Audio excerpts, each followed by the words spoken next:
It's 6 minutes after 9 o'clock, and today we welcome Jari Astovani. He's an artist and painter, also teaches part-time here in the art department at UNR. Jari, thanks for coming in this morning. Good to have you with us. Thank you. It's wonderful to be back here. Did art come to you naturally, or did you kind of have to work at it as you were growing up and developing as an artist? Well, actually, the way it happened is that when I was growing up, I was much more interested in literature and poetry, especially. And as a teenager, I remember a friend of mine had taken painting classes, and she encouraged me to do the same, and that was the beginning of the story. Did you have an affinity towards a certain type of art, like painting or drawing or sculpture? Well, I started with drawing and then painting. I started painting with watercolors and moved into oils.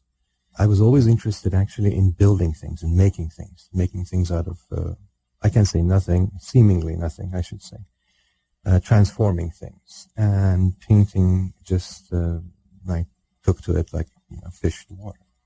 Where do you go for inspiration? Work. I'm a real believer in the concept that it's 99% perspiration and 1% inspiration. I don't believe in the 19th century notion of you sit there and wait for the muse to come and hit you on the head. You have to go and grab them by the neck, so to speak. So another interesting quote I recently saw from Picasso was that inspiration does exist, but it has to find you working.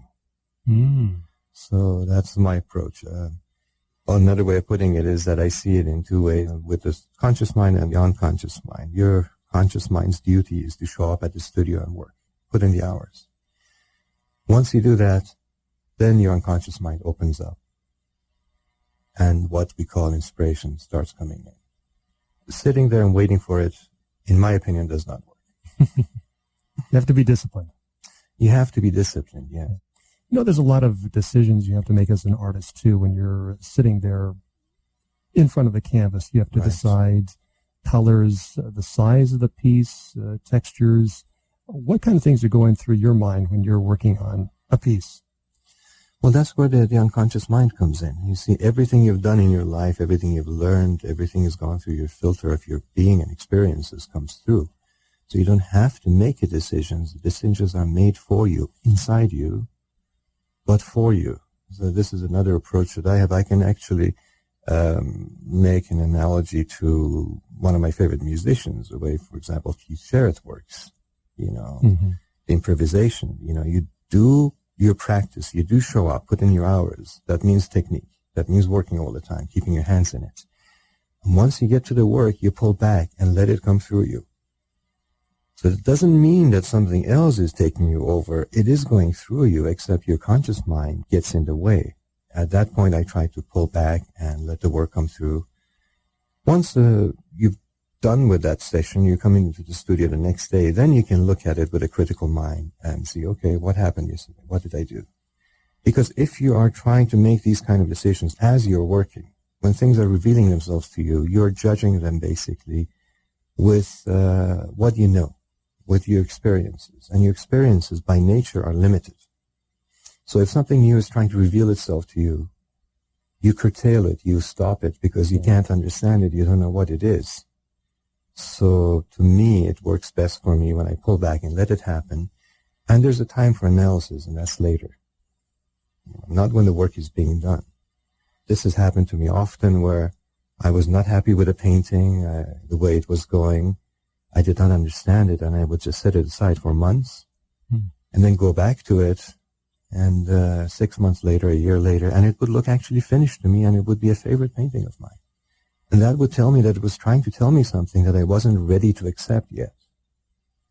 Do you have a preference for abstract work or more realistic subjects? I've been working in abstract forms for a while, past 15 years or so, but I've gone through different phases. I started with figurative work. It depends, I'm working abstractly now, but it doesn't mean my work would remain abstract. At the moment, I don't see a need to do figures. That could change in 2 years or in 5 years. Now, you're originally from Iran. I'm curious about your thoughts between the relationship of Persian art and Western art. You've worked in both mediums? No, actually, I really didn't get a chance to work in that medium. I've spent most of my life here. Yeah. So I moved here when I was 16 years old.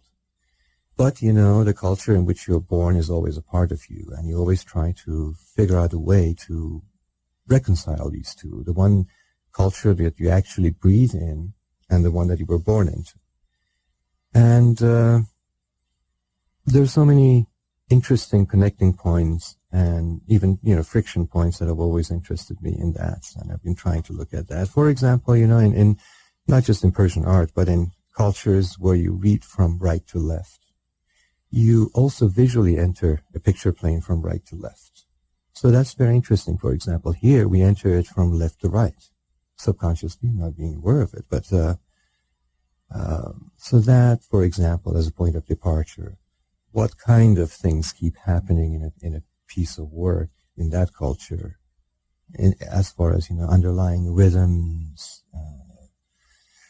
It's kind of hard to put my finger on it, but yes, to see how they relate to each other, how they can connect, because, you know, I am personification, or people in my position, of that kind of connection where we live in the space between the two cultures.